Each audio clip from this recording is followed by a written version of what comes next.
Olá, tudo bem? O Google acabou de lançar uma nova ferramenta chamada What If, que tem por objetivo nos ajudar a inspecionar os nossos modelos de Machine Learning. Aqui está a página inicial e aqui nós temos os recursos, nós já vamos explorar.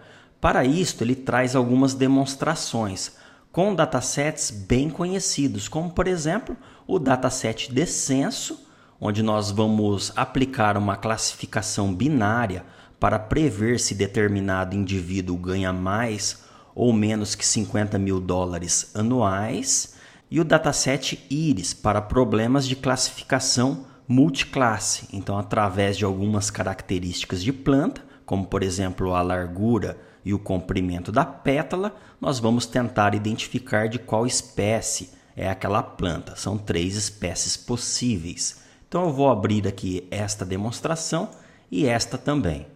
Então vamos começar analisando o dataset do censo. Ele pede então para nós selecionarmos uma amostra que está aqui do lado direito, para então nós aplicarmos estes recursos. Antes disto, o que é esta amostra aqui? Nós carregamos 500 exemplos do dataset e ele está me mostrando aqui cada um dos exemplos. Este número que está dentro de cada bolinha é exatamente o que está selecionado aqui. É o código do exemplo, mas eu poderia, por exemplo, colocar a idade da pessoa. Então, eu tenho a idade de cada pessoa. A cor está pelo resultado da inferência. Então, tudo que é vermelho significa que o nosso modelo preveu como ganhando mais do que $50 mil anuais. E azul menos, conforme está a nossa legenda aqui. Eu posso criar barras no meu eixo X, por exemplo. Eu quero visualizar isto pela raça ou pelo sexo, por exemplo. Assim também como eu posso criar barras no eixo Y. E assim eu vou segmentando da forma como eu achar melhor. Da mesma forma, eu também posso montar scatterplots para relacionar duas variáveis contínuas. Então, deixa eu trazer aqui para não. Aqui eu quero cruzar, por exemplo, idade com ganho de capital. Então aqui eu consigo visualizar 4 amostras de pessoas que têm o valor máximo de ganho de capital. E aí eu consigo visualizar, obviamente, que quanto maior o número de capital, provavelmente aquela pessoa ganha mais do que $50 mil. E em relação à idade aqui, se a pessoa tiver mais do que 68 anos, ela não ganha. Se ela tiver menos do que 31, provavelmente ela também não ganha. Este daqui é uma exceção. Agora deixa eu selecionar nada aqui. Vou selecionar nada aqui também e vou selecionar um ponto de dado. Por exemplo, este ponto 40. Então, ele me traz o valor das features para esta pessoa, que tem 40 anos. Observe aqui, 40 anos. O ganho de capital é 3.411. A educação, quantas horas por semana ela trabalha, o estado civil, qual é o país dela, qual a raça, o sexo e assim por diante. Aqui embaixo eu consigo visualizar o score. Então, o nosso modelo tem 65% de confiança que este indivíduo ganhe menos do que $50 mil, menos ou igual. Aqui embaixo eu consigo visualizar o score para ambas as classes. Então, o nosso modelo, por exemplo, tem 65% de confiança que este indivíduo ganhe menos do que $50 mil. Agora vamos começar, A ferramenta chama What If. Então, e se esta pessoa fosse do sexo feminino? Então, vamos alterar o valor de uma variável categórica aqui. Vou colocar aqui o novo valor e vou clicar para ele realizar a inferência. Então, eu consigo visualizar que o nosso modelo aumentou a confiança de 65 para 73, que esta pessoa ganhe menos do que $50 mil, somente alterando o sexo. Por outro lado, vamos aumentar o valor de uma variável contínua. Então, ganho de capital, eu vou passar para 6 mil e vou fazer uma nova inferência. Agora observe que ele inclusive mudou a classe do nosso indivíduo, ele já passou a ser uma bolinha vermelha. Observe aqui, agora ele tem 75% de confiança que esta pessoa ganha mais do que $50 mil. Então, nós podemos ir alterando estas variáveis para ir inspecionando os resultados do modelo. Um outro recurso interessante é este daqui, Partial Dependence Plots, Vou selecionar aqui e agora para cada variável eu consigo visualizar o quanto ela aumenta ou diminui a probabilidade de uma amostra ser classificada como uma determinada classe. Então, por exemplo, a idade aqui. No nosso exemplo aqui, ele tem 40 anos, que é onde está esta bolinha aqui. Se eu aumentar a idade para 50 anos, ele não vai contribuir significativamente para o aumento deste score, mas vai contribuir um pouco. Observe, de 75 para 76, por exemplo. Exatamente, se eu colocar 50 aqui e mandar rodar a inferência, eu tenho 76 aqui, observe. Por outro lado, conforme eu for diminuindo a idade, não de uma forma brusca, mas ele vai diminuir a confiança que esta pessoa ganhe mais do que 50 mil dólares. Agora vamos olhar aqui no ganho de capital. Observe. Uma pessoa que declara um ganho de capital de 3.130, o modelo vai ter menos confiança que esta pessoa ganha mais do que 50 mil dólares do que uma pessoa que não declara. Só que qualquer número superior a 3.130 irá aumentar a confiança do modelo em classificar uma pessoa ganhando mais do que 50 mil dólares. Vamos visualizar aqui, o nosso está com 6.260. Se eu diminuir aqui para 4.600, por exemplo, a confiança vai cair. Então, vou colocar aqui 4.600. Vou executar e observe que caiu de 76 para 57. Aqui eu tenho ainda as variáveis categóricas, por exemplo, sexo. Vamos visualizar aqui. Observe então, sem querer causar nenhuma polêmica, que para o modelo, uma pessoa com sexo masculino tem uma maior probabilidade de ser classificado ganhando mais do que 50 mil dólares.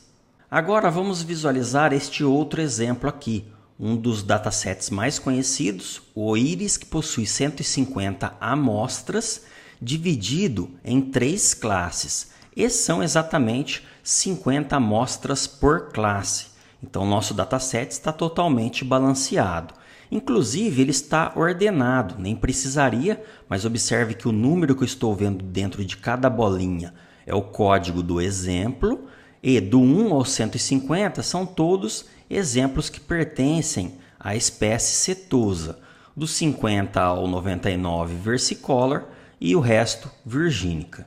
As variáveis que nós temos são exatamente a classe, que é a nossa variável resposta, o tamanho e a largura da pétala, o tamanho e a largura da sépala. Vamos montar um scatterplot aqui comparando o comprimento da pétala com o comprimento da sépala. Então, utilizando somente estes dois atributos e de forma visual, já consigo saber que o meu modelo irá ter uma boa performance, os pontos não se sobrepõem. Então, deixa eu selecionar um ponto aqui, por exemplo, este ponto 47, que está bem no meio deste cluster de plantas Iris setosa. Selecionei ele aqui. Então, uma outra funcionalidade que eu posso explorar aqui é esta funcionalidade para computar a distância deste exemplo 2 em relação a todos os outros pontos do meu dataset. Então, será incluída uma nova feature no meu dataset. E, para cada planta, ele conterá o valor da distância do próprio ponto em relação ao exemplo 2. Então, eu vou clicar aqui em computar distância. Ele pede para eu dar um nome para a minha feature. E aí eu posso selecionar calculando L1 ou L2, que são duas técnicas diferentes. E eu posso aplicar a visualização por cor. Então, eu vou colocar aqui. E eu consigo visualizar que a cor agora está em uma escala contínua. E quanto mais longe cada ponto está do meu ponto selecionado, maior é a cor. Deixa eu mudar a cor aqui por classe. Agora, o que eu quero fazer? Procurar o ponto mais próximo, ou seja, a planta mais parecida com esta planta 2, que é classificada como uma outra espécie. Então, esta planta 2 aqui está classificada como espécie 0. Qual é a planta que tem as características mais similares a esta, que está classificada com uma classe diferente? Então, vamos mandar ele procurar através das medidas L1 ou L2. Eu vou selecionar aqui e ele encontrou esta. Então, esta aqui é a planta mais parecida com esta, que está em uma classe diferente. Isso daqui é muito bom para nós analisarmos, né, as nossas fronteiras de decisão. Observe, por exemplo, em relação à sépala, este daqui tem 4,7 de comprimento de sépala e esta outra planta 5,1. E também são plantas relativamente pequenas. Se eu selecionar uma outra planta aqui, é uma planta que tem, por exemplo, 6,7, quase 7 centímetros de pétala. Então já é uma planta que tem características físicas relativamente diferentes. Vamos voltar ao nosso dataset do censo para explorar aqui as features. Então eu consigo visualizar para as features numéricas qual a sua distribuição. Aqui ele está criando bins, né? Criando barras. Então eu consigo visualizar que eu tenho 86 dos 500 exemplos, eu tenho 86 pessoas que possuem idade entre 17 e 23 anos. E conforme isto vai passando de 50, obviamente o número vai diminuindo. Aqui eu consigo visualizar a distribuição de horas trabalhadas por semana, então a maioria das pessoas trabalham entre 33 e 42 horas. Agora vamos dar uma olhada nas features categóricas. Então estão aqui, por exemplo, sexo dividido entre homem e mulheres, 338 a 162, raças.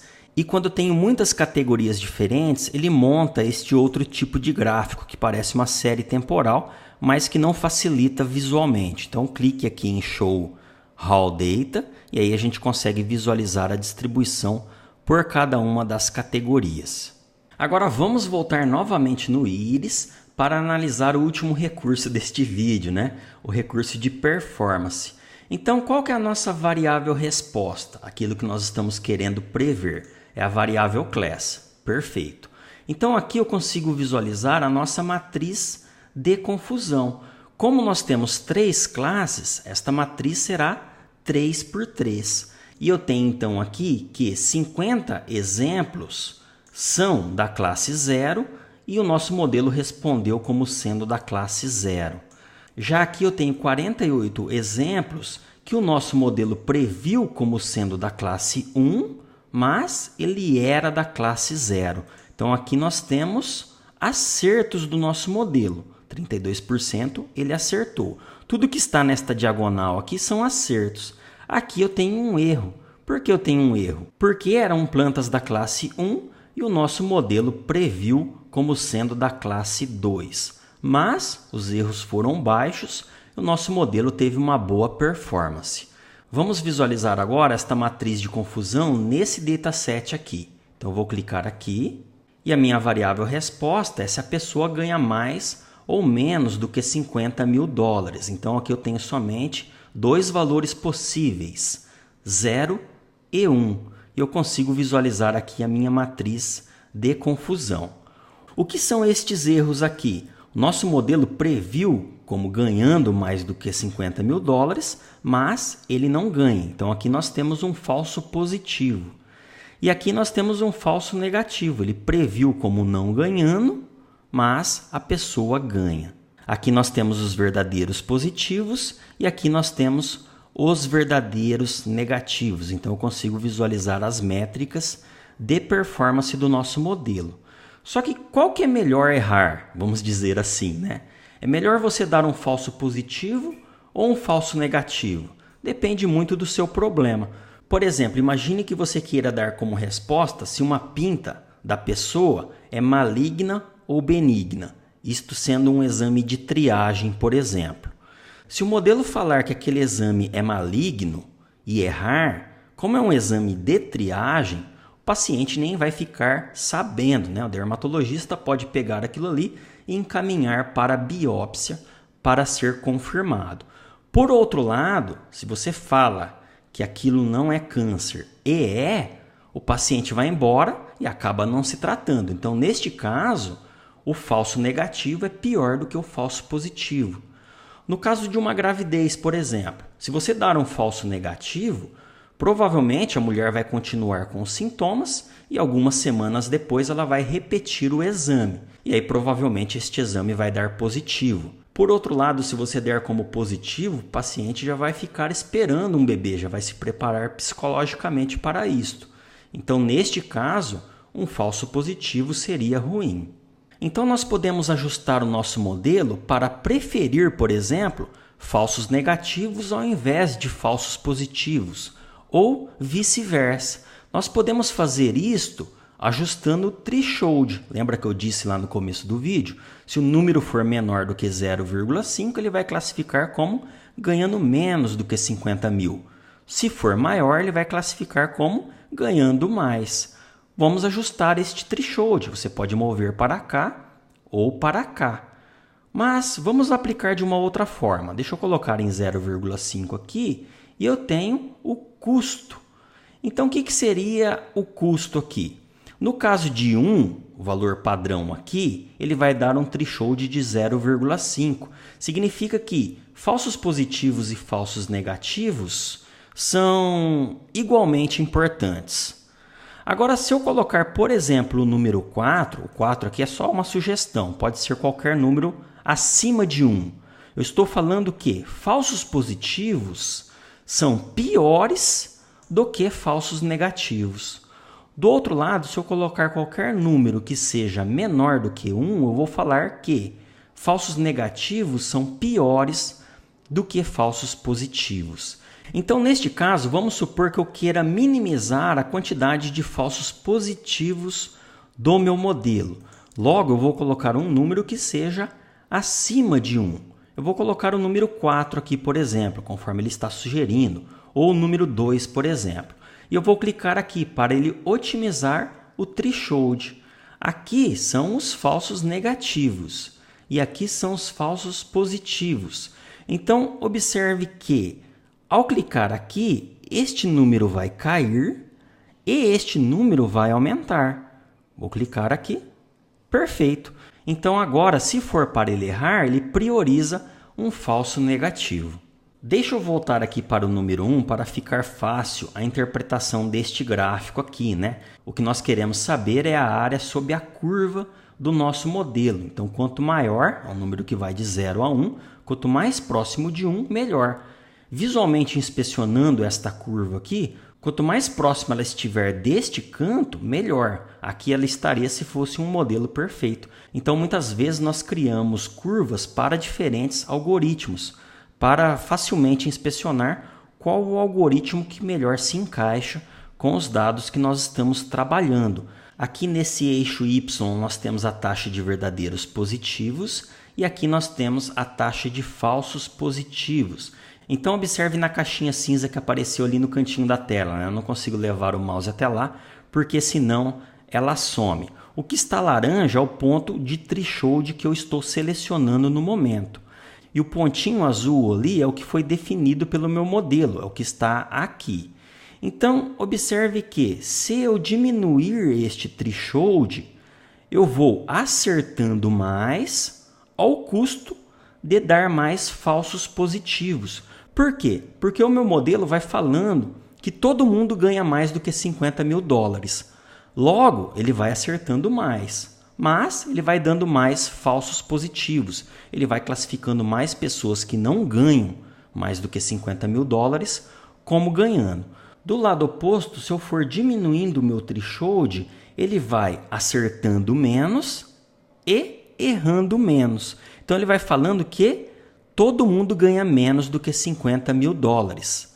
Então, para a classe 1, que é a classe que eu estou analisando, ele acerta menos, só que de outra forma ele também erra menos. Então este vídeo foi apenas uma exploração dos recursos disponíveis nesta nova ferramenta. Espero que tenha sido útil para você. Um grande abraço, até a próxima.